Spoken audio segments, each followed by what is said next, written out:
Thank you for coming this evening. Those of you who are good gardeners know it takes good nutrients in the soil, it takes a little bit of water, and it takes some sunshine to get things to grow. And this morning we got our rain. There's some nutrients on the sideboard over here. And I'm going to introduce you to our speaker, Tom, who's going to send a little bit, shine a little bit of light on the sunshine laws. I just wanted to share a little story about why this came about. And it started several years back, actually, when somebody was, I'll let you go nameless, Ron, in the room, recruited me for public service in the town, and then I had to go meet with our town manager, Bill Smith, in the back of the room, and our first selectman at the time. And they made me sign a piece of paper, and then they gave me this little pamphlet on the Freedom of Information Act, which I must have someplace.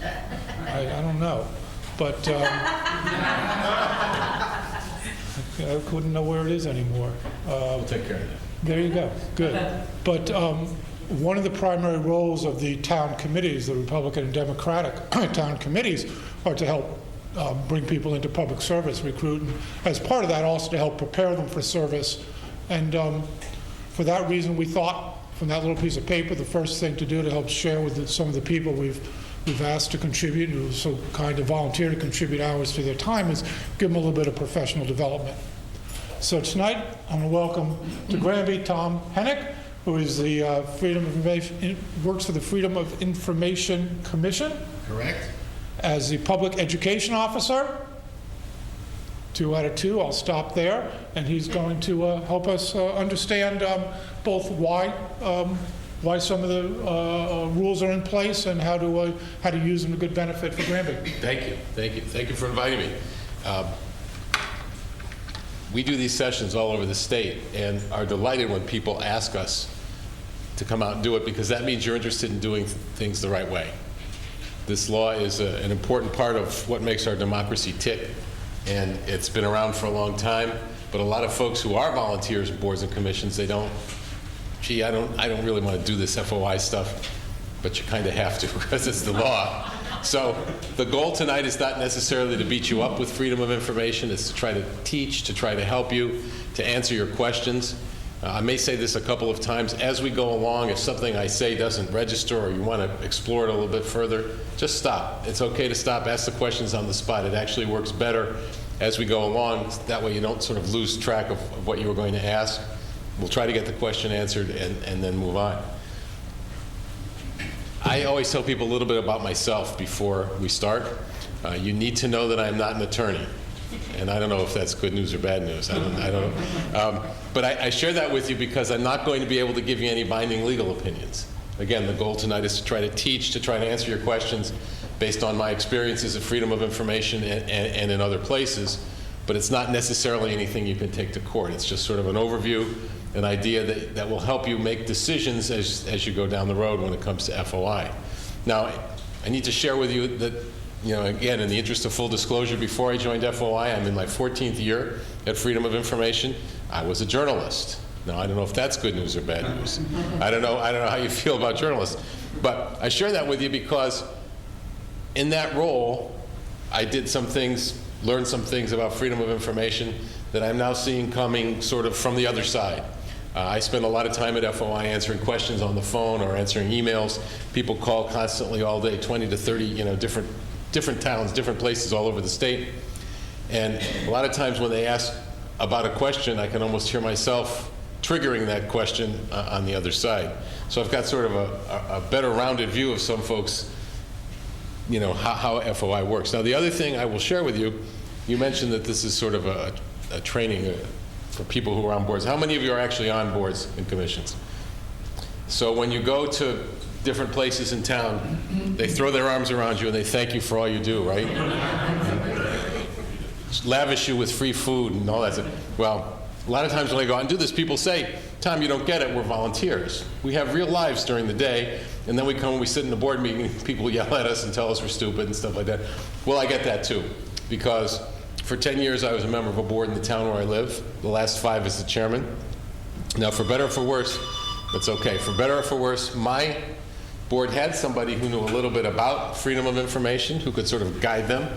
But many times you'll sit down at a board, especially after an election in November, and everybody's kind of new, and you elect a new chairman, and nobody really knows what their obligations are when it comes to FOI, and they sort of flounder a little bit. My hope would be that on your boards, those of you who are on boards or who are about to go on boards, this session will help you. Will give you sort of that base, that background to work with, so that FOI is not a problem. That FOI is something that you can work with easily, deal with, and then move on and do the real business that you were either elected or appointed to do. But I do get that, having sat on a board, and I get some of the problems that come with that. When we talk about freedom of information, we need to understand that it is the law. This law in Connecticut is 39 years old. It's based on a concept. I share this quote all the time. This is James Madison, mid-1700s. A popular government without popular information or the means of acquiring it is but a prologue to a farce or a tragedy, or perhaps both. A people who mean to be their own governor must arm themselves with the power which knowledge gives. For democracy to work, people need to know what's going on. And the only way they can know what's going on is if they can see their government in action, if they can look at governmental records, if they can come to governmental meetings, and they can see, so that when it comes time to vote on a budget or comes time to put people in office, they're not operating in a vacuum. And that's one of the basic underpinnings of our democracy, and that's why this law is so important. Now in Connecticut, as I said, it's 39 years old. It was Ella Grasso's brainchild when she ran for governor for the first time. And if you do the math, 39 years ago kind of puts us right smack in the middle of Watergate. And Ella, as most of you know, was in Congress when Watergate exploded all around all of us. And I'm told by those who knew her that she was extremely distressed by what she saw. A secret government, government behind closed doors, government operating without any public knowledge, things being done, almost brought the country to its knees. So when she came back to run for governor in 1974, she said, one of the first things we're going to do if I'm elected is get some sort of an open government law. She said, it's so important, we're going to make it one of the primary planks in my first campaign platform, which is exactly what she did. And then, as you know, she was elected and said, this is really important stuff, and we're going to do it. And then she did something that any of you who are politically involved or knowledgeable will sort of chuckle at. She said, and it's so important that it will be approved unanimously by our legislature. Did anybody watch them going at it up until midnight last night? I mean, can you imagine guaranteeing a unanimous vote on that law, that kind of a law, or any law? Well, she guaranteed it, and she got it. Now, I used to tell that story because someone told me it was true. I actually sat down a couple years ago and watched the video. There wasn't a single no vote. Why is that important? It's important because if you know the political process, you know that to get there, to get that unanimity, there had to be a lot of negotiation, didn't there? A lot of back and forth, a lot of trade-off, a lot of, well, of course I'm in favor of open government, but maybe not in this instance, or maybe not for that record. And that's important that you know, because it left us with a law that, although it's based on a pretty simple concept, it's got a lot of gray areas in it.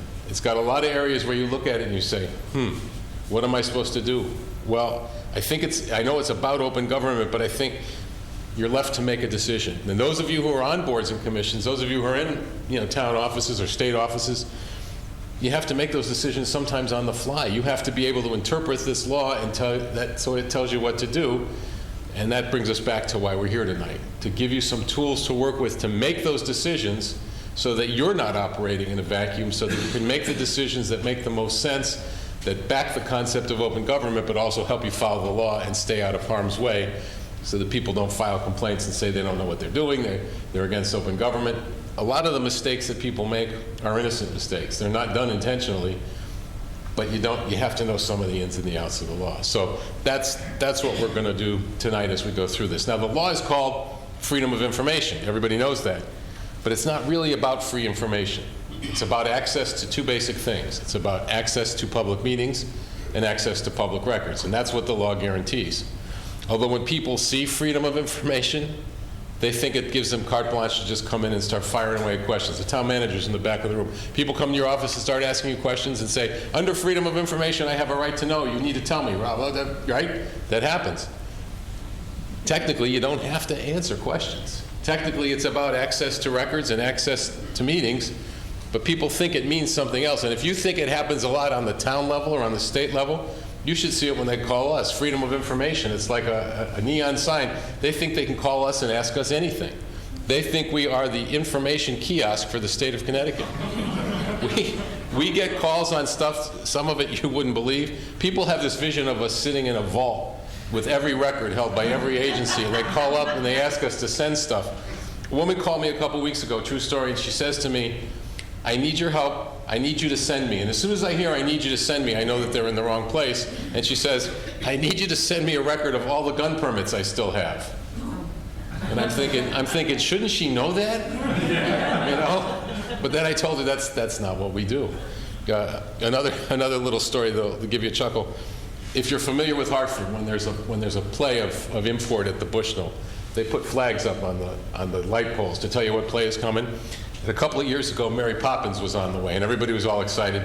And I told you to answer a lot of questions on the phone, and I asked a question about should this record be given out or executive session, and I hang up and said, Tom, you got another call. I pick it up, and the woman on the other end says, she says, I'm desperate, I need your help. I said, okay, what can I do? She says, I need tickets for Mary Poppins. And I said, no, that's not what we do. But in the interest of being a good public servant, I will tell you, I looked up the number for the Bushnell box office, I gave it to her. I hope she got to the show. But you got to get people to focus. The first thing is they need to understand what the law's about. So what we'll do is we'll talk about the two prongs of the law. We'll start with public meetings. I'll give you some of the ins and outs there. And then we'll talk about public records. And again, as we go along, if you've got a question, just stop me. We'll try to answer it. We'll try to repeat the question because we're being recorded tonight. And we'll see if we can make life a little easier, at least as far as FOI goes. Now, when we talk about public meetings, here's the definition. Meeting means any hearing or other proceeding of a public agency, any convening or assembly of a quorum of a multi-member public agency, and any communication by or to a quorum of a multi-member public agency, whether in person or by means of electronic equipment, to discuss or act upon a matter over which the public agency has supervision, control, jurisdiction, or advisory power. My advice to you is what that law says is anytime you've gathered to do your work as a board, you're having a meeting. Make sure it's properly noticed, make sure it's open to the public, and make sure there are minutes when the meeting is over. A lot of folks who do what I used to do and what you all do, they get hung up on words. Well, it was just a workshop. We're not going to worry about freedom of information. It was just a little task force. We don't need to worry about freedom of information. Doesn't matter what you call it. If you've gathered to do your work, you're having a meeting. Well, we'll form a little subcommittee, and then we don't need to worry about it because it's not the whole board. This law applies to public agencies as defined, and the definition is really long, and I won't read the whole thing. But embedded in that definition is a phrase that says, including any committee of or created by. So if your board creates a subcommittee, that subcommittee in the definition becomes a separate entity and needs to follow the same rules. Make sure the meeting's noticed, make sure it's open to the public, and make sure there are minutes when you're done. Another area that people get hung up is the issue of a quorum. They say, well, we didn't have a quorum, so we don't need to worry about FOI. Now, as the former chairman of a board, I can honestly tell you that I wish that were true, because that would have made my life a lot easier. Folks, where do some of the best meetings take place? In the parking lot after the meeting's over, right? So when I'd leave the meeting, they'd all scatter like rats, because they were, well, we didn't have a quorum, Tom.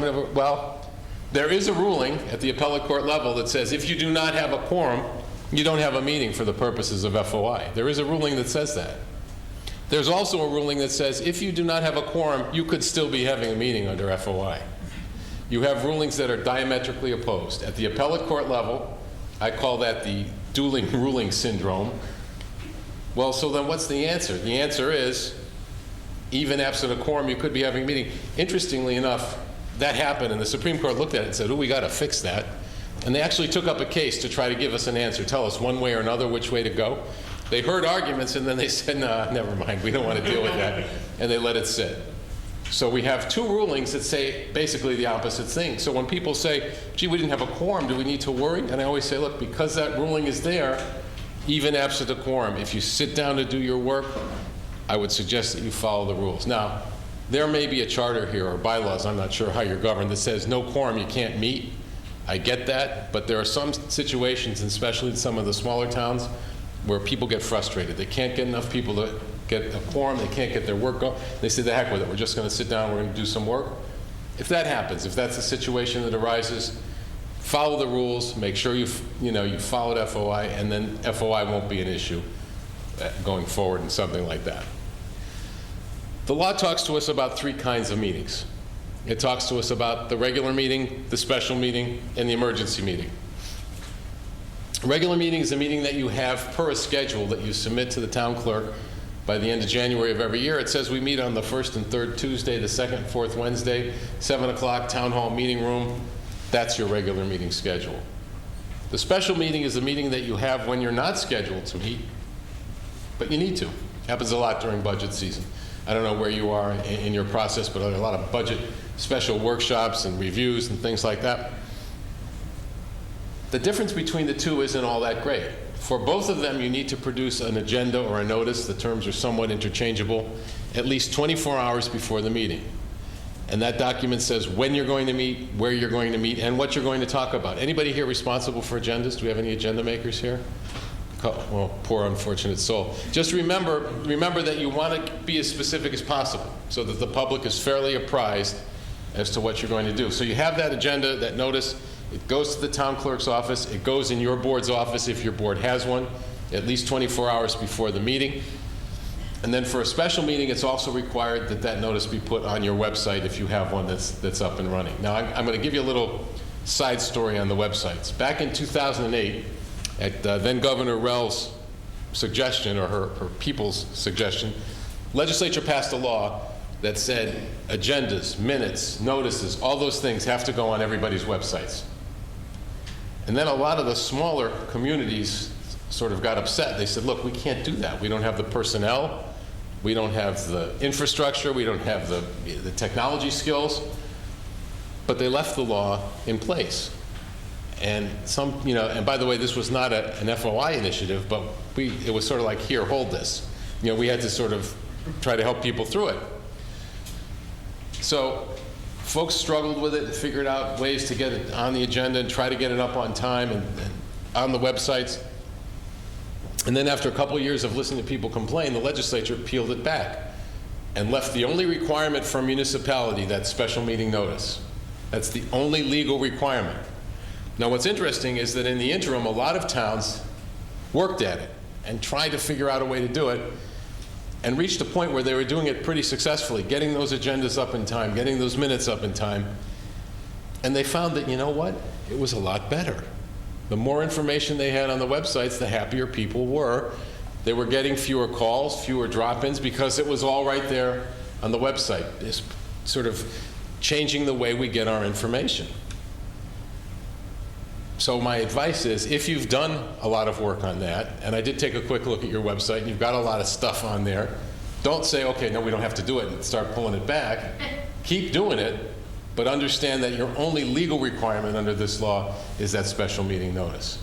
Again, I don't have any proof other than anecdotal proof that it works better, but it seems to. It seems that things are much smoother when there's more up on the website. So the special meeting, the notice needs to be up there. And the other difference between the regular and the special meeting is that at a regular meeting, should something arise that's not on the agenda, you can vote to add it to the agenda by 2/3 of those people who are present, those board members who are present.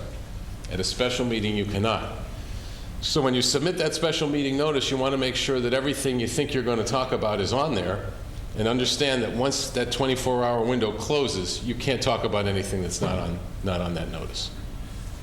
The third kind of meeting, the emergency meeting.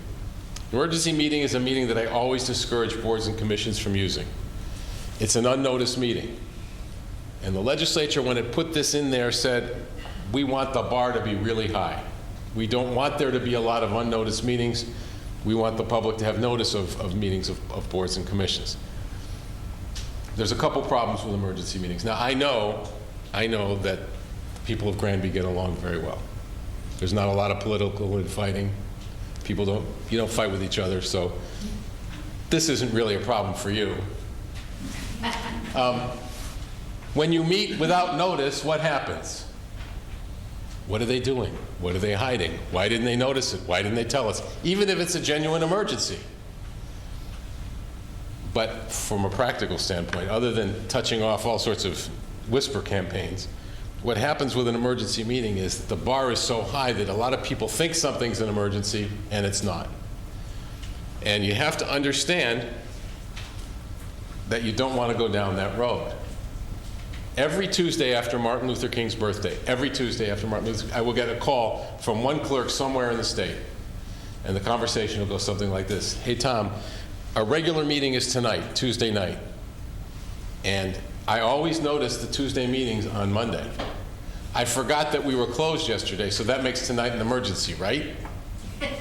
No. I mean, if you take the law out of the picture, maybe in your head it's an emergency, but that does not constitute an emergency. And oops, I forgot is not an emergency. My recommendation is always wait 24 hours and notice the meeting properly. I'll share a little story with you to show you what can happen in a situation that goes the wrong way. Over in Ridgefield, the other part of the state, there was a situation where the assistant fire chief thought he was about to become the next chief. Then he found out he wasn't going to become the next chief, and he got really, really angry. And one afternoon, I think it was a Friday afternoon, he and the first selectman got into it in town hall, screaming, yelling, back and forth, stuff being thrown, you know, really one of the best arguments in a town hall you've ever heard. First selectman says, look, you can curse at me all afternoon, you're not going to be the next chief. But I tell you what, you're the interim chief until we find a new chief. How does that work for you? He's all right. He leaves. Well, Ridgefield's a small town, like Granby, like Durham, where I live. It didn't take very long. The phone starts ringing off the hook, the emails, texts, the whole thing. This is terrible, this is awful, you got to get him out of there, he's a threat, he's a danger. First selectman thinks about it and says, you know what, his behavior was despicable. Maybe we ought to talk about it. So he decides the next day on a Saturday morning to have an emergency meeting to talk about all that is going on. He doesn't notice the meeting, he has the meeting, they sit down, they talk about it, and said, you know what, he's no good, he's fired, he's out. They send somebody to find him. They bring him down to town hall. They said, thanks for coming down, you're fired. He gets mad all over again. He says, you can't fire me because I quit. So they reconvene the emergency meeting and accept his resignation. He thinks about it a little bit. Now he knows that the Freedom of Information Commission was created not only to do sessions like this, but basically to be the judge in a situation where people believe they've been denied access. Our commission's primary function is when people believe they've been denied, they file a complaint with us. If we can't work it out somehow, which we always try to do, they come before the commission, they make their case, and the commission rules, you know, you were right, you were wrong. In this case, the commission hears this guy's complaint and says, you know what, there was no emergency there. That meeting should have been noticed, and our commission declares null and void everything that happened at that meeting, which means he was fired and or quit at a meeting that basically didn't happen. Could be the end of the story. But when the FOI decision is made, everybody who feels they've been wronged has the right to appeal that decision. You can take it all the way to the state Supreme Court. And Ridgefield believed it was right and took it all the way to the state Supreme Court. And in January of 2010, the state Supreme Court agreed with the FOI Commission. That doesn't always happen either. Remember I talked about interpretation? We get interpreted too, and the court says, no, you were wrong, FOI Commission. But in this case, it stood with us and it said you were right, and also declared null and void what happened at that meeting. We're talking about almost 4.5 years since that decision was made, and just last month, they finally resolved the matter. They voted to give the guy a payout of about $50,000, I think, just to say enough. The appeal was still pending. It was a mess. Complaints back and forth. What was one of the main issues? How much back pay did they own?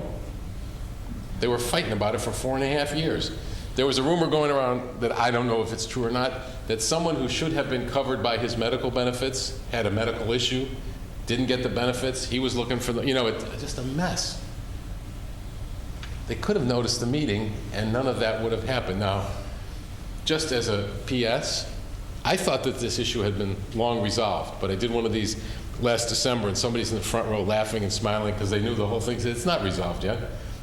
The guy that they actually hired instead of him had just announced his retirement. Guess who one of the candidates for the job is? This is not going to happen every time you fail to notice a meeting. But I want you to just think about 4.5 years after the Supreme Court, the actual incident's about 8 years ago. This is hanging over their heads. The judge actually pushed them to settle this because he said, you know, enough, this is crazy, come up with some sort of a settlement. If you're thinking, we don't need to worry about it, I want that little Ridgefield light to go off in your heads and say, you know what, we can wait 24 hours. You may have an emergency at some point. It is possible. This winter, I got, I'd say a half a dozen to 10 calls during the course of the winter. Anybody guess why about an emergency meeting? Snow removal. Road salt. They looked at Channel 3, and there's Bruce DePriest screaming about a big storm coming, and they said, oh my God, we're out of salt, and we don't have the money, so they had to meet like now to transfer it, meet with the Board of Finance, that kind of thing. That's a health and safety issue, you know, to make sure that the roads are clear and so that emergency vehicles can get through and stuff like that. That's the type of emergency that the law envisions. If you have an emergency, you meet, and within 72 hours you create minutes that reflect what the emergency was, who was there, and what you did about it. Resist the temptation to say, well, as long as we're here, just deal with the one issue. 72 hours later, you create the minutes, and you should be all right. Now, the other thing, going back to my first point about people getting suspicious, all kidding aside, it does happen, even if you've got the best intentions. Get the word out somehow. If you've got a vehicle, a website, a radio station, a newspaper, somebody that covers you, or just call them up and say, look, we got an emergency here, we're going to have a meeting. So that it's clear you're not going to hide anything. So if someone says, I never saw a notice, well, it was an emergency and we had to go forward. Make sure that your meetings are open to the public. Anybody can come. You don't want a sign-up sheet at the door. You don't want, oh, who are you? You don't live here. Anybody can come to a public meeting. Anybody can audio or videotape a meeting. Has that ever been an issue here? There are some towns that don't like cameras. This town obviously is not that way, but there are some towns you can't come in here. There was one situation down in Seymour where the first selectman detested the guy who was coming in with the camera for every single meeting.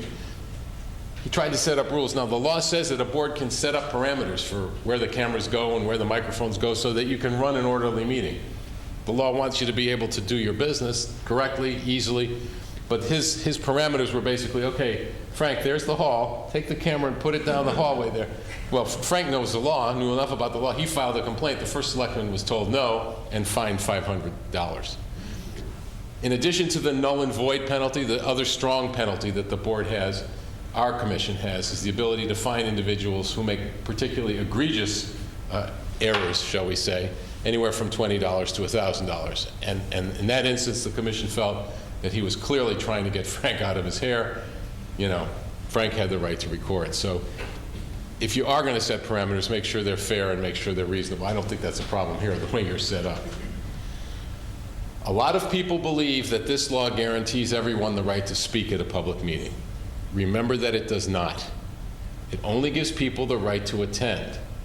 The right to speak is in the hands of the board or the commission. So if you're sitting on a board and you say, you know what, we don't want to hear from these guys tonight, well, you could certainly do that. Now, there may be political ramifications there. There may be policy ramifications.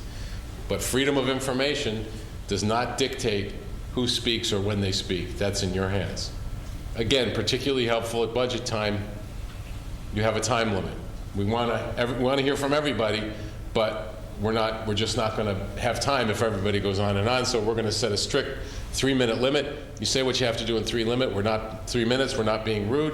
When the 3 minutes are up, we've got a timer going. We're going to tell you to stop so that the next person can speak, so that we can hear everybody's opinion before we move forward. Yes? Tom, I'm just curious. I've always advised my clients to be careful about this because there are First Amendment issues. Would the commission take a complaint from a person who said they let everybody else talk as long as they wanted, but they limited me to 3 minutes? Okay, the question was, would the commission take a complaint from someone who said they let everyone else speak for a long time, but not me? And the answer is no, because the Freedom of Information Act gives our commission no authority to deal with public speaking at a meeting. Again, the First Amendment question that you raised, the idea of fairness, I mean, simple fairness, never mind the law, simple fairness would dictate that you would let everybody speak the same amount, but it's not a freedom of information issue. It's just not. Now, we're talking about making sure that everybody can attend these meetings and observe these meetings. There are a couple paths that boards and commissions go down to exclude the public. I suspect those of you who are involved have heard the term executive session. Probably familiar with it. You need to remember that an executive session is a portion of a properly noticed open meeting. It's not a separate separate meeting of any kind. It's a public meeting. Even if the only item you have is an executive session item, you must notice the meeting, you must begin it in public, and then you must vote to go into executive session, citing one of the 5 reasons, and at least 2/3 of those board members present must vote to go in. So the one item meeting that's an executive session, you convene it, the chairman says, I need a motion to go into executive session to talk about the issue. You frame the issue, you vote to go in, and when you're in executive session, remember guys, you can only discuss. You can only talk, you can only deliberate. You do not want to take action behind closed doors. The law is very clear that you must come out of executive session to take any action that you're going to take, and that every vote must be recorded. So you can talk as long as you want about the topic at hand, but you want to make sure you come out to vote. You don't even want to take a show of hands or a straw vote. It gets messy.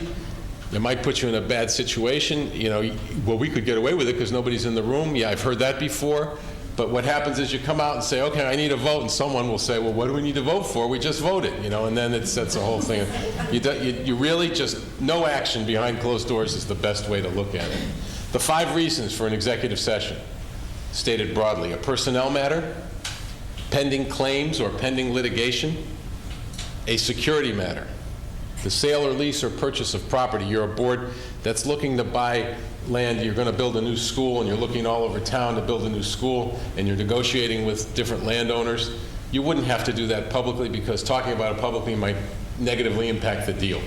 So you could have that discussion, that conversation behind closed doors. The 5th reason is something of a catch-all. It allows a board or commission to go into executive session to talk about the contents of a document or documents that the board believes are exempt from disclosure. Any on a board that deals with bids or RFPs, there's an exemption for bids. There's an exemption for bids until you've actually signed the contract. So let's suppose you are a police commission and you're put out a bid package for new cruisers. And they all come in and you want to look at, well, this color or this engine, and they're all different bids, and you want to just sort of spread them out at the table as a board. You're going to make that decision. You could do that in executive session, because those bid packages are not you can withhold them until you've actually signed the contract. You're a board that seeks legal opinion from your attorney. You get a written legal opinion from your attorney. You believe it's covered by the attorney-client privilege. You're not going to share it with anybody else. You go into executive session to talk about the written advice that your attorney has given you. There's just a couple of examples, but it's got to be about the contents of a document that you believe are exempt.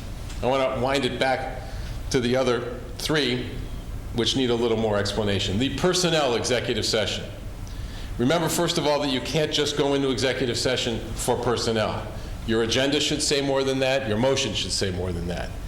Now, you don't necessarily have to name the individual you're going to talk about, but you should have something like executive session, likely discussion of a town hall employee, discussion of a Board of Education employee, something a little bit more than that, because the law has said that just personnel is not enough. That's gone to court numerous times, not enough. If you are going to talk about an individual, that individual needs to be given notice beforehand. That person has the right to come forward and say, wait a minute, no, I don't want you to talk about me in executive session. I want that done in public. And if the person says that, you cannot go into executive session to talk about him or her. You must have that conversation in public. Now, sometimes what happens is this. The person comes up rather bravely and says, I want that done publicly. And you as a board know that that's not a good idea. You know that what you're going to talk about might be embarrassing, might be, have a negative impact on that person's career. So you say, look, you really don't want to do that. You don't know what we're going to talk about here. What if we invite you into the executive session with us? You can tell us your side of the story. You can help us, sort of sift through and find out what the truth is.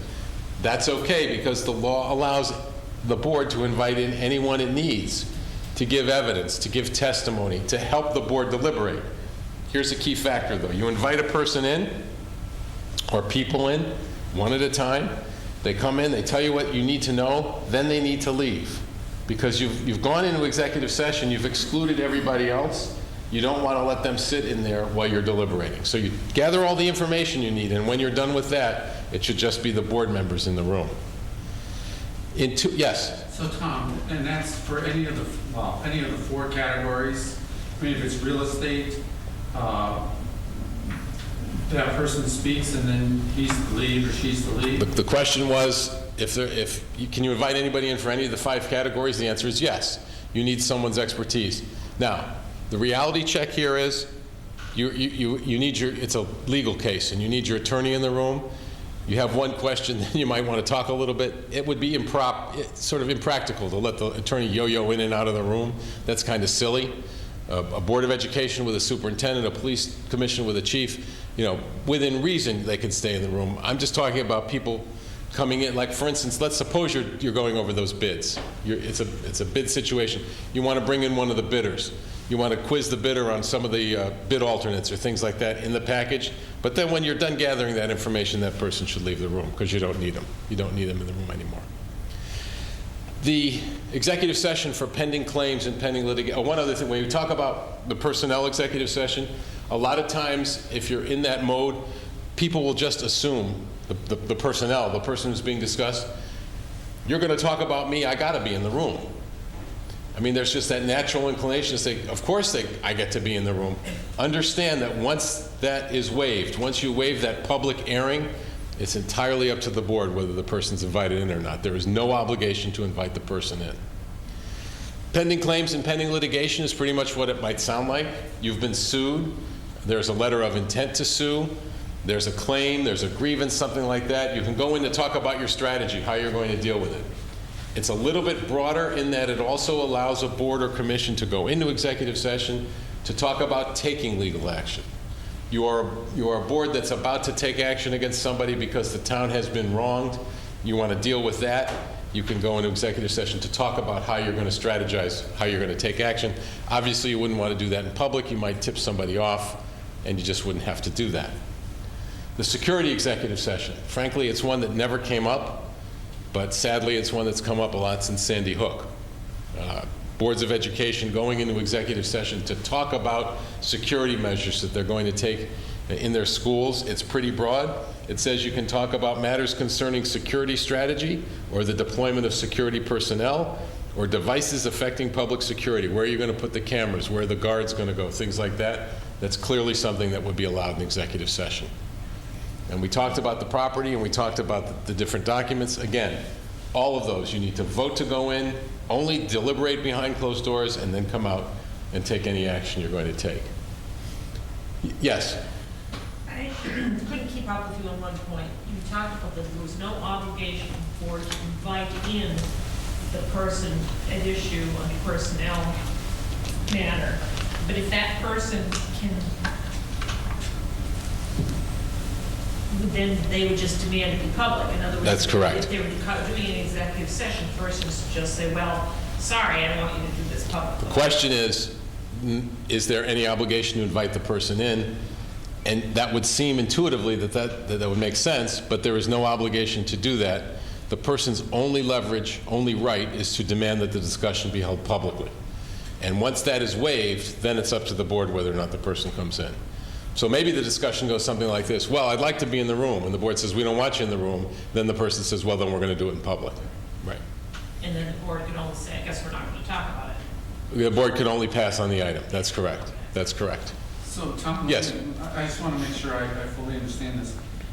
If it's a personnel matter, the item or the person that's affected has to be notified? That's correct. That we're going to be going into executive session to talk about a matter Pertaining to your performance, your employment, your health.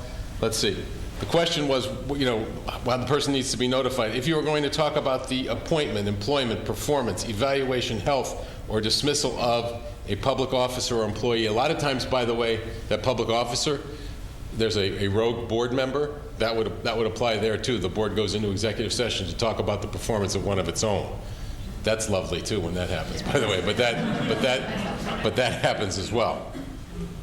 Okay? Yes, ma'am. What about the situation where a couple of the board members are all playing golf together? Okay. And they are talking about their work, essentially. They are not taking minutes. This is not a meeting that was called. They might make a decision among the three or two or whatever, and then carry that to the real meeting. How does The question was about the golf game, or about the parking lot meeting, or about the meeting at the pizza place, or that great place down the street that just had a sandwich, the Cambridge But, yeah, very nice, very nice. And just a sandwich, by the way, just so you know. The next thing I was going to talk about after executive session is that there's, as I said, there are 2 ways that board members can exclude the public.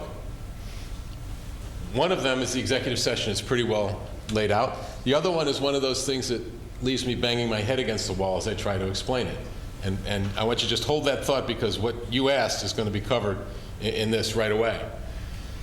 I read you the definition of a meeting, okay? The sentence that follows that says, meeting does not include. Meeting does not include. There follows a list of gatherings, for lack of a better word, many of which everybody in this room would call a meeting, would define as a meeting. But for the purposes of freedom of information, the legislature said that's not a meeting. At the top of that list, for example, is collective bargaining strategy. Do we have unions in Granby? Do we deal with unions? You have to negotiate the contracts, do you not? You sit at a table, they give you a proposal, you laugh, ha ha ha ha.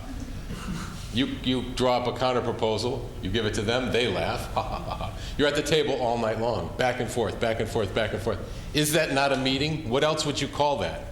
But for the purposes of freedom of information, the legislature said that that's not a meeting, which means it's not noticed, it's not open to the public, and there are no minutes. You could collective bargain at your brew pub there. You could go anywhere you wanted, nobody needs to know about it. I was on a board of education, and we negotiated administrator contracts, teacher contracts, all of those.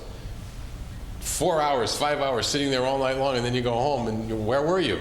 I was at a non-meeting. That's what people have taken to calling this, the non-meeting. Try telling your spouse that you spent 5 hours at a non-meeting sometime. See how that plays. But the legislature said, not a meeting. Executive level search committees. The Board of Education learns that its superintendent is going to retire. The executive level search committee for personnel meets, no notice, not open, no minutes. The social gathering, the chance gathering. But there's a rub, and you took it a little bit farther. I love the wording of this. It says, what is not a meeting is any chance meeting or social meeting, neither planned nor intended for the purpose of discussing matters relating to official business. When they're playing golf, what else are they going to talk about, right? That's where you're coming from. You can have the social gatherings and not notice a meeting. You can go play golf and not notice a meeting. But it's incumbent upon you not to make those key deliberations, not to make those decisions, not to have those discussions, because if your caddy happens to be of the other party and hears you making those decisions and files a complaint, you've got a problem because you have held an illegal meeting on the golf course. So there's a sort of a yes and a no answer to your question. It's allowed. And folks, let's be realistic here. Let's not be naive. Stuff wouldn't get done. Things wouldn't get done if people didn't have an occasional conversation in the parking lot or on the golf course. But you have to be smart enough and savvy enough and sort of within the law enough to understand that it's got to stop, that it can't be the whole decision-making process outside of the public view. Exchange a little information, an opinion here or there. Nobody's going to come down on you, but you have to know where to stop. And the other thing that you need to know, frankly, is that we are not the FOI FBI. I'm not going to go follow her around the golf course tomorrow because she says that they're having meetings and doing stuff on the golf course. We don't act until or unless somebody files a formal complaint. And then, and only then, can we take action if somebody's had something that seems to be an improper meeting. Also in that non-meeting category is one that I believe was one of the things that was really part of the heavy negotiations when this law was passed.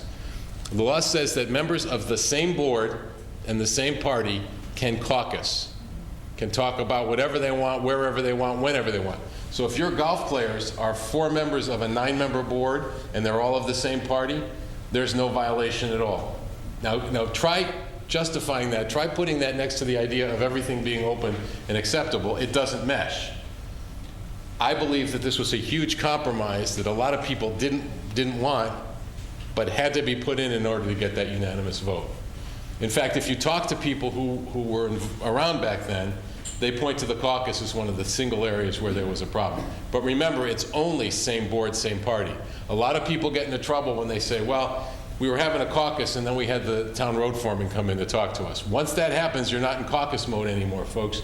You're having a meeting. A lot of people, back to the fight, they said, no, don't worry about it. It's just about who brings donuts to headquarters on Saturday morning or where the road signs go and stuff like that.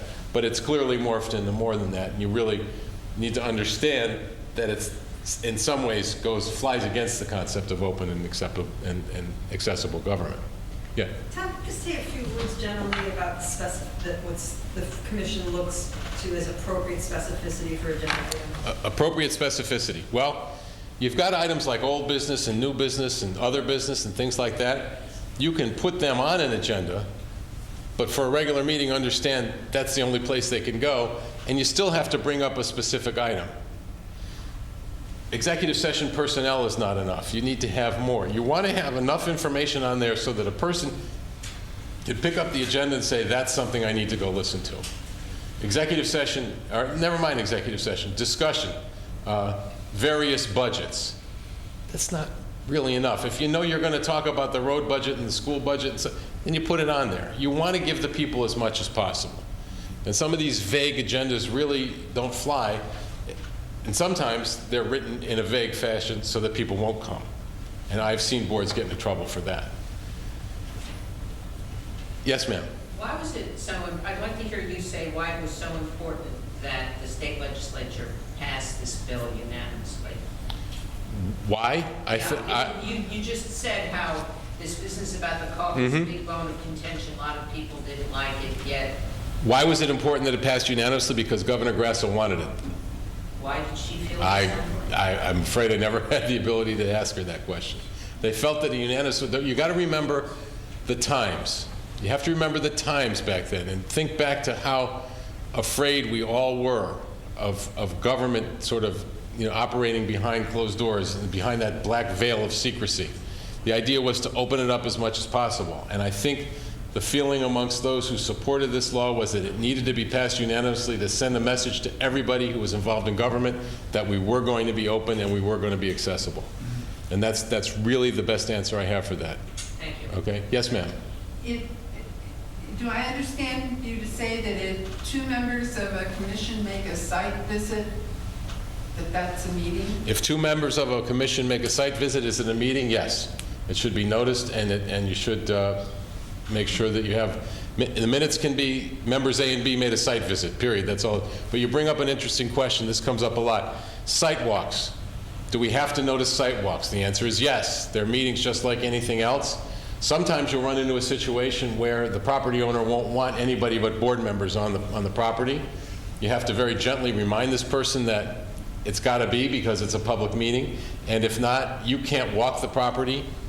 My suggestion, you can't walk the property, and you're going to have to make the decision without all the information because without it being public. Now, there are only rare occasions that I know of where there's a fuss over that, but it can happen. So, a couple other things that fall into that non-meeting category, and the term I cringe every time I use it because it doesn't really follow with what we're talking about.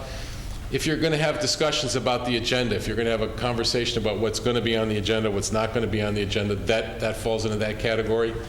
And another one allows members of a board to go to another board's meeting and sit and watch it and not have to worry about noticing their own meeting, as long as they don't run off into the corner and do their own board's business. So you want to be careful with that as well. When I read you the definition of meeting, there's a phrase that I want to go back to before we close out on the meetings part. It said, whether in person or by means of electronic equipment. Electronic equipment was written 39 years ago for the powerful chairman or board mayor or something like that who would get on the phone and say, okay, here we go. I need you to do this. Your vote on this. Your boom, boom, boom, boom, boom. Everything's all set. They walked into a packed house, all in favor, all opposed. Everybody's looking around. What happened? Well, what happened is they had the meeting on the phone before the meeting actually took place. And you can't do that, whether in person or by means of electronic equipment. In 2014, we're talking about a lot more than telephones. We're talking about emails and texts and Twitter and all these things I can't even comprehend. doesn't mean you can't use them to disseminate information, to send out, listen, you missed the last meeting, here's what we talked about. But what you don't want to do is start having the conversations via any of those vehicles that you should be having here in the public forum, that you should be having at an open meeting. You can't have those sort of secret meetings. There's a couple problems with those email exchanges, and that's the way we've all taken to communicating today, let's face it. First of all, you're creating a public record. When we get records in a couple minutes, you'll see that it's a public record. And if somebody asks for them, and you've had the deliberation that sort of laid the groundwork for the vote, and it's all there in writing, then you've got a problem because somebody's got proof that you've had an improper meeting. I'm not saying not to use them. A lot of people say, oh, well, we just won't email it all. Well, that's not practical either. What do you want on the agenda? Or the chairman writes something that says, this is how I feel about this. You all need to read this and see this before we go to the next meeting. That's fine. It's the comeback line that says that's the dumbest thing I've ever heard, and that it sort of sparks a conversation via email or text or something like that. That's what you want to avoid. Okay? The final piece of the puzzle when we talk about meetings is minutes. Do we have any minutes takers in the room? Oh, wow. You go ahead, you can raise your hand, it's all right. Poor unfortunate soul has to do minutes. Remember, folks, that minutes need not be the recreation of War and Peace. They need not be every single word that everybody says, although there are some, I believe, who would like that to be the case.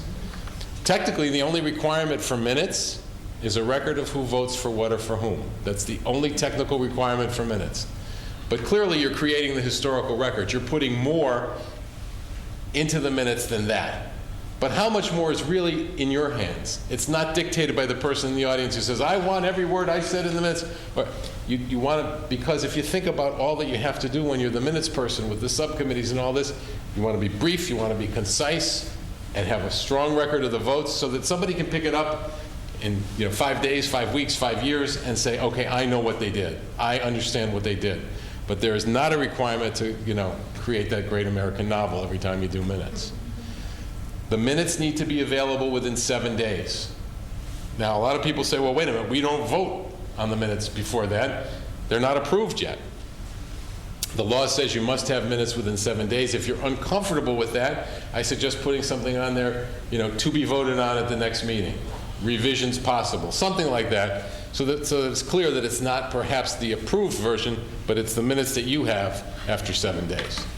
And they need to be available in your office at the very least. Yes, ma'am.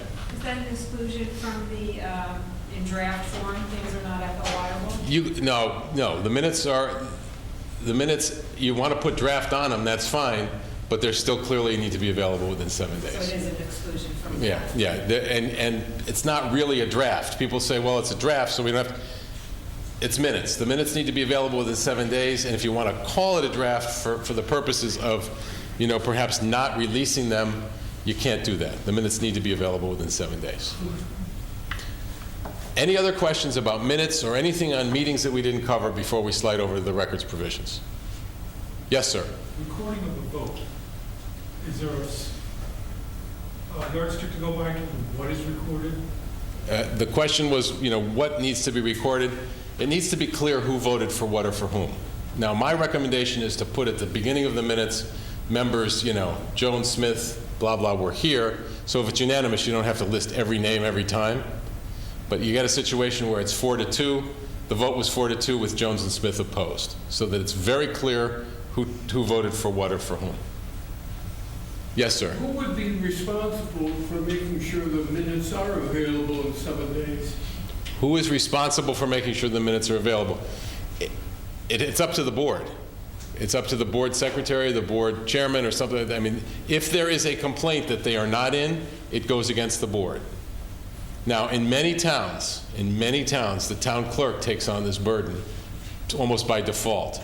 But if they're not there, it's not the town clerk's fault. Many town clerks are diligent about pushing their boards to make sure their agendas are in on time and their minutes are in on time, but it is not their legal responsibility. It's the responsibility of the board.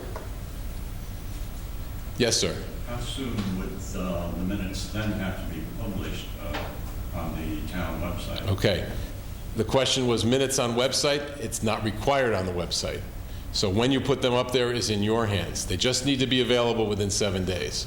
Obviously, the sooner the better. What's that? Available at an office? They need to be available. You must walk to They see? need to be available in whatever office the board has, if it has one. If not, they need to be available in a central location. The question was, how do they have to be available? There is no requirement in the law. That's the thing that the legislature peeled back. There's no requirement that minutes be on websites. Yes, ma'am. Are voice votes ever permissible in any situation? Our voice votes. Voice votes, yeah, Well, like a majority? You could vote by a voice, but you'd still have to record who voted. By each person? Yes. Yes, it would still have to be recorded. There was a question over here? Yeah, I wonder if you can remember it. It was about the, I'll look back, sorry. Okay. Don't forget it. It'll come back. Yeah. Any other questions about meetings or minutes or anything like that? Oh, yes. She remembered. Good. 7 days from when? You know, I was afraid I almost got away with it. People ask that all the time. 7 days, and you'll watch. I'm gonna look down to read this. 14 years. I still have, because we didn't know the answer to that question when the law was written. We asked the legislature to tell us, and they said, "No problem. We got this one for you." 7 calendar days for regular meetings and 7 business days for special meetings. From the meeting or from approval? From the meeting. No, from the meeting. So meeting's held, 7 days. Next morning, the 7-day clock starts. 2 weeks later, they may get approved. Right. So the approved minutes, I suppose, it's really the draft minutes. Here's the best way to do it. Here's the best way to do it. The minutes are in within 7 days. They say on them, subject to approval at the next meeting. At the next meeting, let's suppose they make a couple of changes. If someone's really interested in the absolute bottom line, you look at both sets of minutes. And that's basically how it goes. All right? My only sort of if on that is if the new set of if the changes make the first set so unrecognizable, which happens infrequently but from time to time, then I recommend putting both sets together. In other words, if the changes, they're completely different documents, then you should have both of them. Okay, public records. I'm going to read for you the definition of a public record. It comes to us in 2 parts. Public records or files means any recorded data or information relating to the conduct of the public's business, prepared, owned, used, received, or retained by a public agency, or to which a public agency is entitled to receive a copy by law or contract, whether such data or information be handwritten, typed, tape recorded, printed, photostated, photographed, or recorded by any other method. That would be part 1. Part 2 says, except as otherwise provided by any federal law or state statute, all records maintained or kept on file by any public agency, whether or not such records are required by any law or by any rule or regulation, shall be public records. And every person shall have the right to inspect such records promptly during regular office or business hours, copy such records in accordance with Section 1-212, or receive a copy of such records in accordance with Section 1-212. Any agency, rule, or regulation or part thereof that conflicts with the provisions of this subsection or diminishes or curtails in any way the rights granted by this subsection shall be void. The law in the state of Connecticut says, in theory, that every record held by every public agency in the state of Connecticut is defined as a public record. And anybody can walk in and ask to inspect that record or make a written request for a copy. Now, if it were that simple, class dismissed, we're going home. But on top of those base definitions, folks, they're what we call in the freedom of information business the 3 E's. There are exceptions, there are exclusions, and there are exemptions to what I just said. All right, now you're smart people and you're thinking, why read us those definitions if you've got those 3 E things floating around? Because it's important that you understand that everything's defined as a public record. To comply with the records provisions, you need to understand that everything starts as a public record, and then you might apply one of those E's. Not the other way around. Not it's, oh, you look like a nice guy, you can have them. You look very suspicious, we're not going to give them to you. And you used to be a journalist, so you certainly can't have them. You would think after 39 years that sort of selectivity and that sort of personal, lack of trust, but it comes into play all the time. So you start with the concept that everything's a public record and treat everybody the same way, and you will not run afoul of the idea of being open and accessible. Now, I used to make up a little story to share with people about what not to do when it comes to people asking for records. And a few years back, the city of Hartford gave me a real live example to show you what not to do. I will share it with you. In this particular instance, the person making the request is, we'll call him a quasi-journalist. He has a blog, he does a public access TV thing, op-ed pieces. He's active, he's around, and he's out there. During this time period, he was making a lot of requests. There's no question about that, and he really got under their nerves to the point where they couldn't stand him. But everybody has the same rights. You know, I want to keep coming back to that. As difficult as a requester might be, you have to sort of put on the blinders if you can and say, okay, is this a record that's not exempt? Do we have to give it out? In this case, he asked the city for two things. He asked them for a record of bills submitted by a law firm that was doing work for the city, and then a record of payment from the city to that law firm.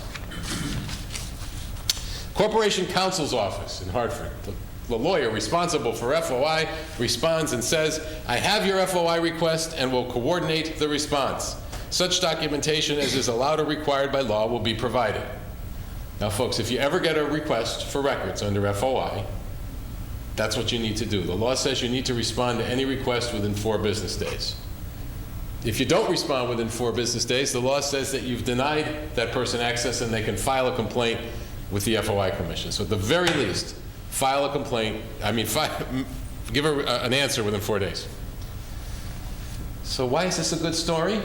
Because in the process of responding to this individual whom he does not like, the Corporation Counsel, the attorney for the city of Hartford, accidentally copied the requester on an email he had sent to a colleague about how much he didn't like the guy. Everything is a public record. You need to remember that. This one never would have seen the light of day if he hadn't hit the wrong button, but it did. And this is now in the hands of the requester. Mixed company, I'll clean it up, but you'll get the idea. Carl, so who lit a fire under this? It's the bad word that starts with an A. If he's involved in litigation, ongoing, and or other projects that he hasn't asked about, can I shut him down? So the response isn't, I'm in charge of FOI and I'm going to make sure he gets what he's got a right to. It's, he's a, and how do I get rid of him? Now remember, this guy's a journalist. So bang, it's on the blog. Bang, it's on the public access TV. And he's connected. It's on FSB that night with the little bleeps, you know? And he was called a bleep. You know, and it's in the Current the next morning with the exclamation point. You know how they do it with the nasty words? Not good for Hartford. Not good. So the Corporation Counsel says, maybe that wasn't the best thing to do. He tries to back up. He tries to sort of back off. He can't do it. He can't do it. He doesn't like the guy. This is in his letter of apology. Apparently you have little else to do other than to pester me in this office and other city departments. Recall that I do not work for you. The purpose of the FOIA statute is not to provide you a playground. Folks, even if you think it, don't write it. He's now on the record twice. I hate you, I hate your law, get out of my sight. That accomplishes nothing. P.S. He doesn't like him. He won't give him the records. None of them are exempt. Hartford loses that FOI commission again. The guy files a complaint because he wants the records. When someone comes, even if it's that someone, maybe you don't have one of those someones around here, I don't know, but there are some people that get under your skin. You look at the request first, not who it is. If they're asking for a lot of records, we always recommend, it's not in the law, this is one of those helpful FOI tips 101, try to work with the person. Don't shut them off. They expect that reaction. Too many people expect that, no, get out of here, we don't like you. You say, okay, you've asked us for a lot of stuff. Can we narrow the scope of that request? Can we work with you? You don't have to tell us, but if you can give us a hint as to what you're trying to find out, instead of the 5,000 pages you've asked for, maybe you only need 3 or 4 pages. It'll be all right there. Anecdotally, again, I wish I had numbers to share with you, but many people say, that worked. We talked to them, even though they don't like us and we don't like them. We were able to come together, a meeting of the minds. It takes them less time to get what they need. It costs them less money, and it takes you less time too. And you can move on, and then you've sort of built that trust, and the word gets out that you are not going to throw up the roadblock, that you're going to be helpful. You're going to try to get people access to the records that they have a right to get. Yes, ma'am? Who pays the cost of producing all these copies? Okay, who pays the cost of producing? When someone comes in and wants to inspect a record, there is no charge. There is nothing in writing, there is no charge. It's, here it is. You can look at the record. You can charge for copies, if someone wants copies, up to 50 cents a page. And a little recommendation would be that if the cost of copying is going to exceed $10, the law allows you to get your money up front. But it's 50 cents a page. Now, that may not seem like a lot of money, but many times people come in and ask for lots and lots of pages. And once you let them know that at 50 cents a page it's going to cost them a couple $100, that leads back to that conversation I had about trying to narrow the scope and work with them so it costs them less money and takes you less time. Inspect a record, nothing in writing, they can come in and look at the record. Now, if someone wants that copy, you can ask them to put that request in writing. The million-dollar question after the 4 days is, how long do we have? We've got other things to do. We're running an office here, we're running a town here, we're running a board here. The Freedom of Information Act says that you must act, so you respond within 4 days, the bare minimum, respond within 4 days, but then it says that you must provide access to those non-exempt records promptly. Everybody's nodding, you get it, right? You know what that means? Does anybody know what it means? Well, nobody knew what it meant. It went to court very early in the life of this law, and the court said, we got you on this one. Promptly means without undue delay. So you don't have a number of hours, days, weeks, months. You have promptly, without undue delay. Now, I realize that without a deadline, it's sometimes hard to figure that out, but that is one of those interpretive burdens that's placed on the agency.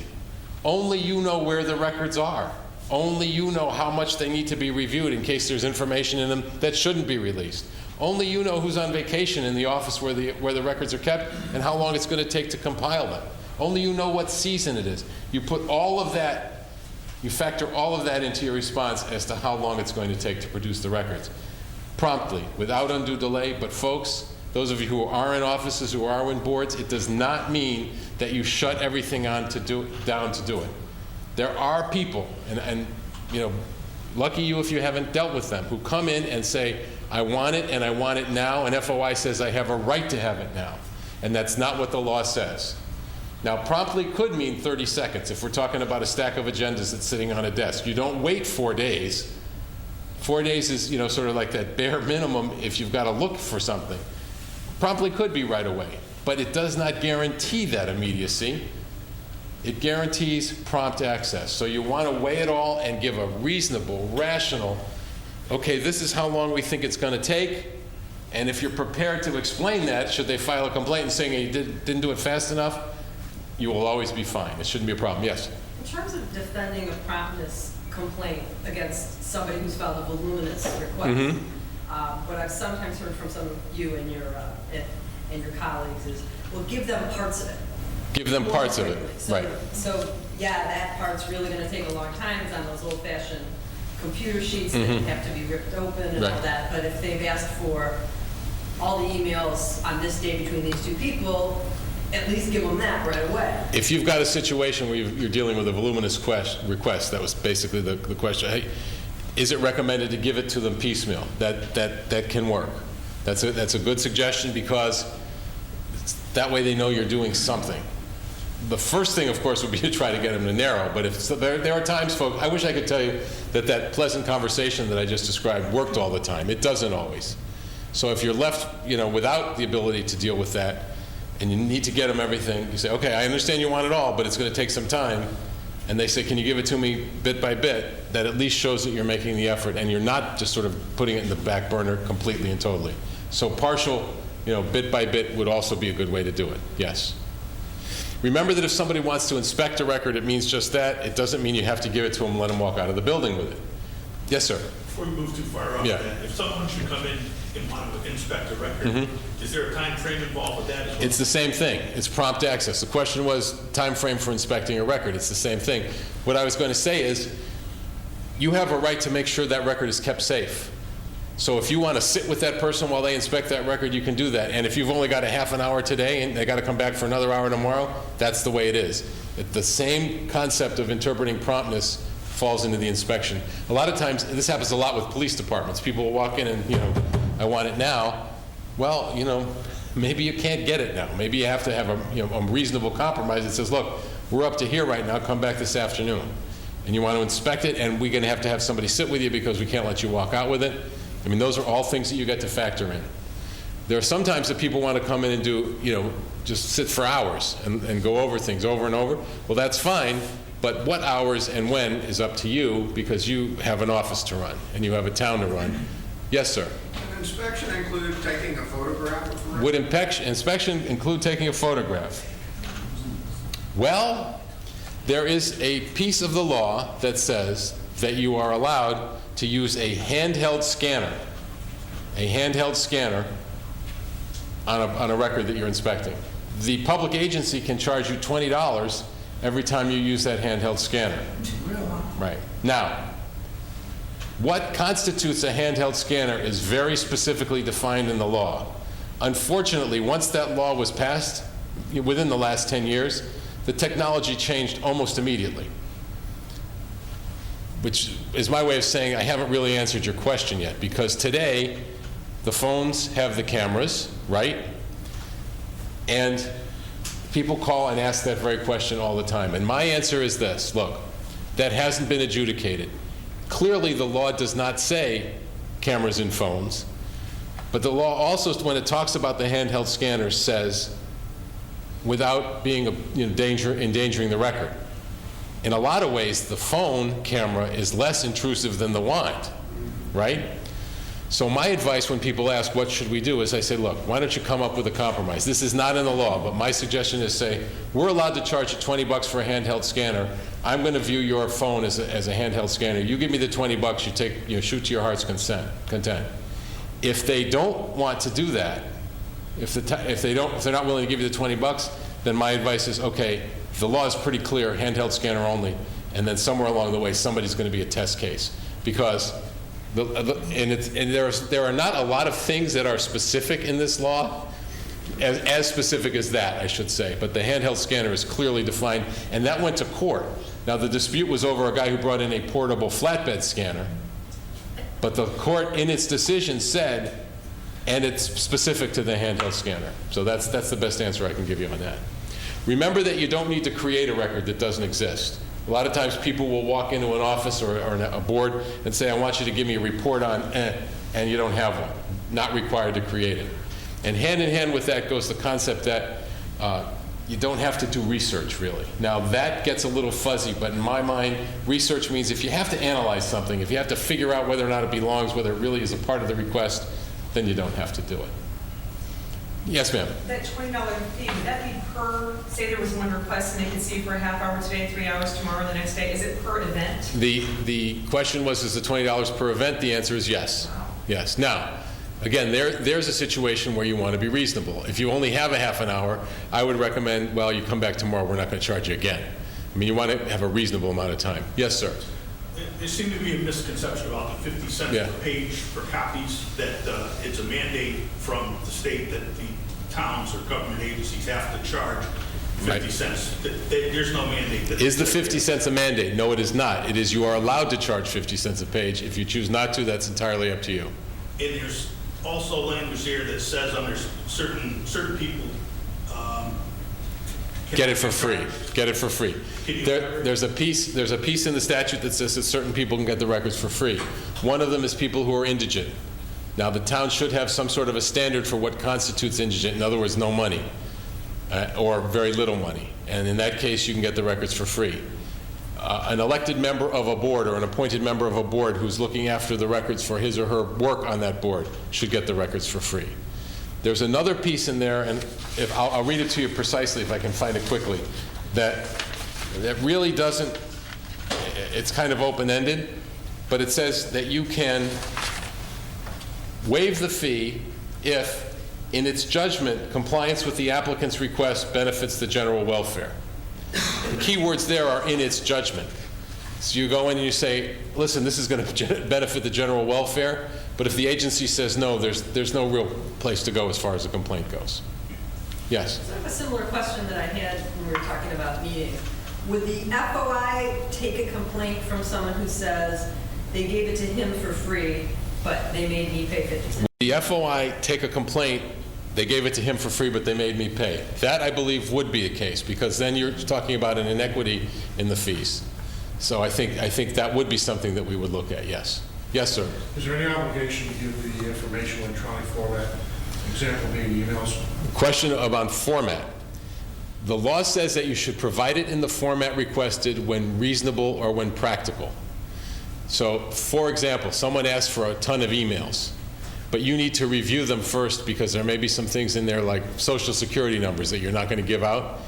You would then have to print them out. There's no real way to redact those, to blacken those out, and then you would have to provide it in the paper form and charge them the 50 cents a page. Reasonable or practical would come into play as far as the format. You should try it if you can. Now, I should caution here that the law has not caught up technologically with where we are today. At some point, you'll see a better answer to the question than I'm giving you, but right now, it says if you can give it to them in that format, do it. But if not, it's understood that you would have to print it out and redact it or something like that. This comes into play sometimes with things like a PDF. And people, well, they want it in a format that can, especially at budget time, that they can manipulate. And the town doesn't want to give it in the format, and they don't have it in a format that can be, you know, so that you give it in the form that's reasonable and practical. We've got decisions that say you're not obligated to create it in a different format. Let me talk a little, yes, sir. Has the commission seen a reduction in complaints as like agendas and minutes and those things have been posted on websites? Sigh. Actually, the question was, has there been a reduction in complaints? And in fact, the reverse is true, not so much because of on the meetings provisions, but it's coming into play more with the records provisions because people can now file a complaint, bang, bang. You wouldn't think that that extra step of finding an envelope and a stamp and addressing it would make it that much harder, but it actually has. It did. Our volume now is more than it's ever been. Last year we received 809 formal complaints, and people just boom, send. Now on the meeting side, the answer to the question is yes. The problem is that more people are having issues with different kinds of records and stuff like that. And what's the percentage of you're agreeing or not with the complainer? Our percentage of agreeing with a complainer or not, I don't know it specifically, but it's about 50-50, to be honest with you. Yeah. Agencies are not always wrong. A lot of people think that it's automatic. And another misconception that this is a law for the media. Fewer than 10% of our complaints come from media. Most of them come from the general populace. Yes, sir. If I could summarize a lot of what you've said as far as complying, is that it's based upon reasonableness. I mean, if there is based upon whatever the specific circumstance, if it's reasonable, people are taking action, then that's fine. And because each situation is in itself unique. Right. And you have, if I'm following, then if there is a complaint, you're going to be looking at whether it was reasonable based upon the information that is provided. The question is, whether or not everything is, compliance has a lot to do with being reasonable. The answer is yes, but you still need to know what the law says. One of the problems is that intuitively what you might think is reasonable might not be what the law is telling you to do. That comes into play a lot with records requests. Oh my God, that's an incredibly large request. That's not reasonable. Well, it may not be reasonable to 99% of the people, but the law doesn't, we don't have a vexatious out. We don't have a burdensome out. And so that's sometimes, especially in the records arena, that sometimes creates a problem. Let me spend a couple minutes talking about those 3 E's, just so you have some idea how they work. I realize that most of you are board members and staff, for the most part, would be handling the records requests. But let me just show you how some of them work so that you know. Except as otherwise provided by any federal law or state statute. Exceptions. It means that if there's a federal law or a state statute on the books that says thou shalt not release, you wouldn't give out the record. That would override the FOI Act. The problem with that is that these exceptions are not readily apparent. They're not in the FOI Act. There are federal laws. Anybody here from the Board of Education or anybody involved in education? FERPA, Family Educational Right to Privacy Act. It says that educational institutions do not give out records that identify students. It's a federal law. It overrides FOI. A lot of times you go to a school and ask for records, and they won't give it to you because they're afraid they're going to identify a student. You need to know that that law exists. You need to know what laws govern the particular records you deal with on a regular basis because they're not in front of you in the FOI Act. So look at the statute books and find out. Quick example of what I'm talking about. I told you, year 14 at the FOI Commission. It's before they let me come out and talk to people and answer the phones. They had to train me. They gave me training. Everything's ready. Okay, you're ready to go. Go answer the phones. First week, I'm answering the phones. Phone rings. Woman says to me, I would like to see my child's teacher's evaluation. Well, I'm a parent. And I'm thinking, child's teacher's evaluation. So I look through the FOI Act. Frontwards, backwards, sideways. There's not a single word about teacher evaluations. Not one word.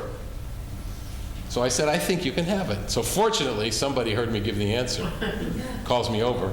Now seared into my brain is the fact that Section 10-151C says you can't give out a public school teacher evaluation in Connecticut. I know at least one person in the room knew it. Did anybody else? How would you know that? I mean, you're going to read every line of every statute. Well, that's why you have to look at the statute books that cover the particular records you're dealing with just to have some idea if there's any of these little gems hidden in there. I was a journalist. One of the things I covered, education, didn't know it. Folks, this month I will be married for 31 years to a teacher. I didn't know it. These are things you really have to just have an idea that they're there. Exclusions. The largest exclusion that we deal with has to do with the home addresses of certain working classes of people. Their addresses are protected on certain documents. Judges, correction officers, police officers, firefighters. Now, there is a story too long to tell tonight about how we got to where we are today. There was a lot of back and forth. Bottom line is it doesn't apply to tax records.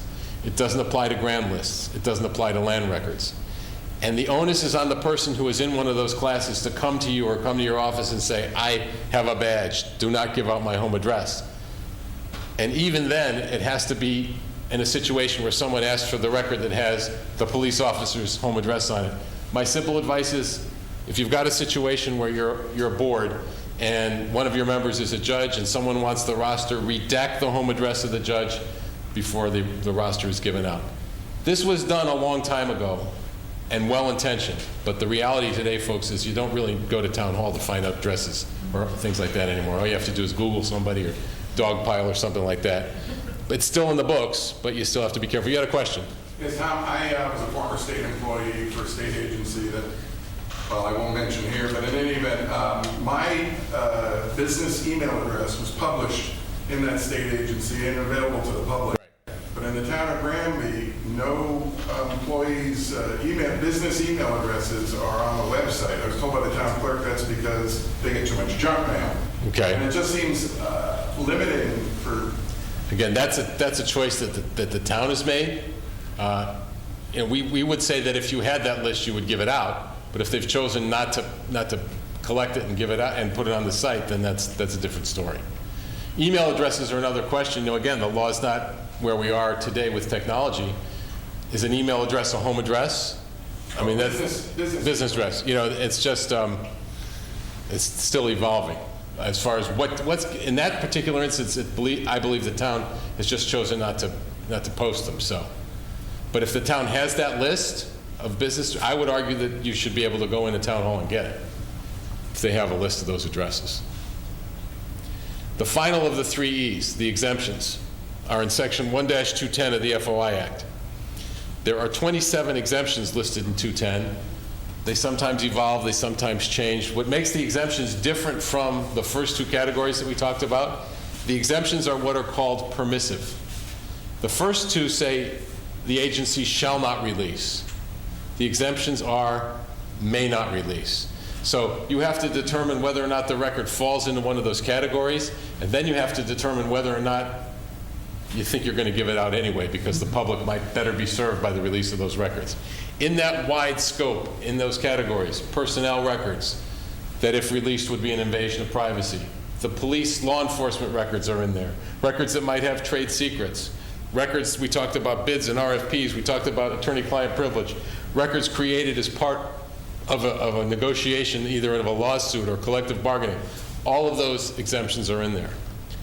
If you have to deal with the public, and if you have to deal with people coming and asking you for access to records, you might want to just look at those 27 exemptions, have some idea what they are, and then if you need to explore them further, look at them in depth, call us up, and see if we can help you. I'm going to give you just a couple of examples. We will not go through each and every one of them, and it is getting late. I'm not going to hold you too much longer. The one for personnel records, you need to understand, if you come from the private sector, you think, well, it's my personnel file, it's not going to ever be given out. If you work for a public agency, it's a public record. To not release something in a personnel file, the person in charge would have to determine that releasing it would be an invasion of your privacy. To get to that point, we invoke a 1993 state Supreme Court case. It's called the Perkins decision. It involved a teacher who objected to the release of her attendance records. And the Supreme Court said, no, the attendance records of all of us who work in the public sector are public records and must be released. And then it said to have been an invasion of this woman's privacy, the release of those records would have to have been both highly offensive and not a matter of public concern. It needs to meet both prongs of the test. So you're the HR person. Someone comes in and wants something in a personnel file. Would releasing it be highly offensive and not a matter of public concern? If you think it would, you then go to the employee and say, we got a request for these records. What do you think? The employee says, oh, give them out. I don't care. Then out they go. But if the employee says, I agree with you, there's an invasion of my privacy there, then you cannot give the records out until or unless the person filing the complaint says, making the request, files a complaint and says, I think you should give them out. And then the FOI Commission says, sorry, Granby, you were wrong. There is no invasion of privacy there. You got to give the records out. Quick example. City of Middletown a few years back. There was a situation where a police officer was rumored to be doing things at home that weren't so pleasant. Trouble at home. Police department catches wind of this, puts him on desk duty, and does a complete, thorough, total investigation. Produces an internal affairs report, an IA report. And the report says that, yeah, he's got a lot of trouble at home. It details some of those issues that he's having at home. But then it says it's not affecting his work at all. He's doing a great job as a police officer. In fact, we're taking him off desk duty. We're putting him on the street. Hartford Current wants to see the report. As is its right. It's a public record. It may be an exempt public record, but it's a public record. Middletown PD says, no, you know what? We think that's exempt. We see that it's an invasion of his privacy. You have no right to know what's going on in his home life. We're not giving it out. Current files a complaint with the FOI Commission. FOI Commission takes the report in camera, which is what it does under those circumstances, and looks at the report in question and says, there's a lot of information about this guy's home life. He's having trouble at home, but there's nothing in here that reflects anything the public needs to know. Highly offensive to tell the world what's going on in his home life. People were curious. They didn't need to know. And it clearly wasn't a matter of public concern because he's doing a great job as a cop. Complaint dismissed. The report was never released. But it's important that you understand that it meets both prongs of the test. It can't just be, ooh, it's disgusting stuff, because maybe it's disgusting stuff that the public has a right to know. So that's how it's done. Yes, sir. About payment records. About what? Employee payment records, wage records. Wage records. How much a town, a state pays an individual is a public record, clearly. That's information that must be released. But what I always tell folks is that the stuff in the middle isn't. Deductions for health, deductions for IRAs and things like that. But the bottom line, how much the town is paying an individual, is a public record and should be released. Yes, sir. We'll go back to the employees. If Yep. the employee should separate for some reason, resign, retire, get fired, is there any protections there, or does the... Are there protections if somebody leaves the service of the public agency? It's still a personnel file. The same protections would apply. They don't go away. Now, it sometimes becomes a problem if they can't find the individual. to ask him whether or not, or her whether or not it's an invasion of their privacy. I've seen that happen, but for the most part, the protection carries, because it's still a personnel file. So former employees would be covered by the same thing. The exemption for trade secrets. A lot of times people will walk in and say, there are trade secrets in here, you can't give this out. Well, there may well be, but they need to understand that once they cross that threshold and hand it to a public agency, it becomes a public record. And the determination whether or not the trade secrets apply is the agency's, not theirs. So if somebody ever does that to you, planning and zoning or anywhere, and says, look, you can't give this out, we're giving it to you as part of our package, but you can't give it out, you say you might want to rethink that, because everything could be released at some point, and we may not have any control over it. The law may dictate how much we give out. I did that part quickly. Does anybody have any questions about any particular records? Anything that we haven't touched on? Let me just mention that when we talk about records, we're talking about everything, folks. And you mentioned emails before. You do stuff at home. People say, well, I did it at home. It's not a problem. If it has to do with your public work, that's a public record too. It doesn't matter where you are, where you create it. That doesn't mean that I have the right to come sit in your living room and go through your stuff, but it means that if I ask for any documents created as part of a particular project you're working on, you'd have to somehow produce them and give them, assuming they're not exempt, assuming they don't fall under one of the exemptions. Remember, every time or any time you get a request for records, you have a right to look at them and make sure that there's not something in there that's exempt that you wouldn't want to give out. Yes, sir. If you're using your private email address, is there any obligation to maintain those records? Maintaining the records. The question is about maintaining. Town server. Right. You go through AOL or Gmail. There are records retention laws in Connecticut which speak to how long you are to keep any records created in the conduct of the public's business. They have nothing to do with FOI. So the next question is, how long do I have to keep them? I don't know. You should check with your town clerk, and the clerk will give you specific answers as to what should be held for how long. But once you've created something that's a public record, there are retention schedules that must be kept. It doesn't matter where you are. But that's not anything that the FOI can enforce that has to do with the Records Retention Bureau. I'm going to share one more exemption with you before we close out, just to show you that somebody somewhere had a sense of humor when this law was written. In the Freedom of Information Act in the state of Connecticut, freedom of information, there is an exemption for any information obtained by the use of illegal means. So if you steal it, you don't have to give it out. Does anybody have any knowledge of where that might have come from? Any memories? In the mid-'70s in New Haven, there was a Black Panther murder trial. Bobby Seale was on trial for murder in New Haven. The PD did a couple of wiretaps that maybe it shouldn't have done. Their legislator quick ran up to Hartford and got him an exemption so that they didn't have to give them out. I told you I do these all over the state. Yeah, I do these all over the state. And I did one a couple months ago at the Police Training Academy in Meriden. A memo to Tom, guys with white shirts, badges, and guns, think before you tell a cop story. But I told it anyway. There was a pretty good reaction, and I was feeling pretty good about it. I was packing things up.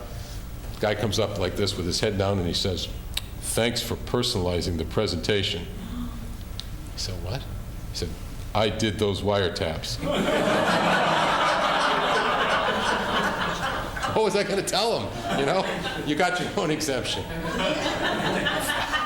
Are there anything we didn't touch on that you want to ask about before we wrap up? Yes, sir. Quickly, what are agencies' responsibilities in response to an anonymous FOI request? Anonymous request, you can't fill it. I mean, there's, you really need to know when an anonymous one or one that's not clear, it goes to what I talked about trying to get somebody to narrow. It's the same idea. You really want to try to get clarity. You're not obligated to guess. So in something like that, it's anonymous. I wouldn't touch it until somebody came in and said, "Hey, where's my stuff?" And said, "Well, we didn't know where to send it because we didn't have an address," or something like that. So. What about somebody who comes in and verbally requests it but doesn't identify themselves? Okay, if they want copies, you have a right to ask them to put that request in writing. But if they just want to look at it, then there's no obligation to identify themselves. Remember I said inspection, no questions asked. Again, you can sit with them, you can watch them and all that, but no questions asked. Yes, sir. And the public is anybody on the planet? The public is anybody on the planet, yes. In Virginia, it's only people who live in Virginia, but in Connecticut, it's anybody on the planet. By the way, if you're in another state, there are similar laws everywhere, but they do change. The nuances do change, so don't think that this is what we're talking about today is only Connecticut.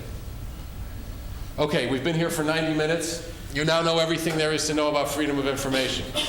Tomorrow morning, somebody walks in and says, I want a record, and you say, no, Tom says we don't have to give it out. They file a complaint. Remember, folks, that if you've thought about being open and accessible and you've done things the right way, chances are you're not necessarily wrong. Just the filing of a complaint doesn't mean that you're wrong. It means that somebody disagrees or doesn't agree with your interpretation. The complaint comes in. We look at it. If we have jurisdiction, we open it up. We put a number on it. We call that docketing the complaint. At the same time, we assign a mediator. We don't want you to have to go to Hartford for a hearing. We try to bring it together. Our goal, I mentioned the two sort of punishments, but what we usually do is say, you did it wrong, don't do it that way again. We want to educate. We want to make sure that the law is followed. But if you go to a hearing confident in what you've decided to do, it doesn't mean you're going to be found against. It's about 50-50, but if you're right, and the commission will say complaint dismissed.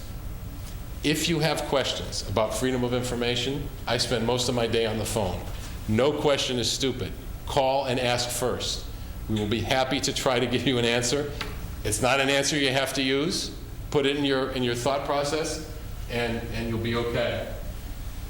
Parting gifts. You mentioned these before.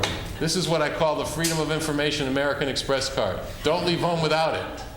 They're little highlights of what we talked about. As important on the back, our name, our address, our phone number, our website. It can be helpful. I'll leave these out here. And I also brought some of these. This is what I call the meeting cheat sheet.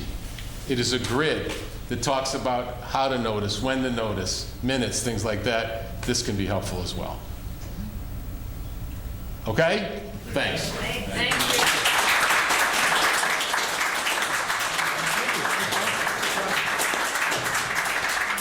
I want to say thank you, Tom. You're very informative, and I'm glad that we have it on tape, so any nuances I missed I can bone up on, including the cheat sheets. Also, I'd say thank you to Chris Chinney for making contact with Tom and arranging for him to be here. And to Orel Locke, who many years ago said, Jim, this would be a good thing to do. Thank you. Granby Drummer gave great publicity on the front page and a nice sunshine starburst. Thank you, Rita. Mark in the back of the room, Granby Television, Granby TV 16. Thank you for memorializing this and let so many other people share, some of them perhaps at home with a glass of wine, as somebody mentioned earlier. I would also like to certainly thank you all for coming and the 200 people that volunteer in Granby for different kinds of public service. But in particular, the most important thanks go to the great people in the room who brought the libations, the desserts on the other side. Enjoy them. Thank you for coming.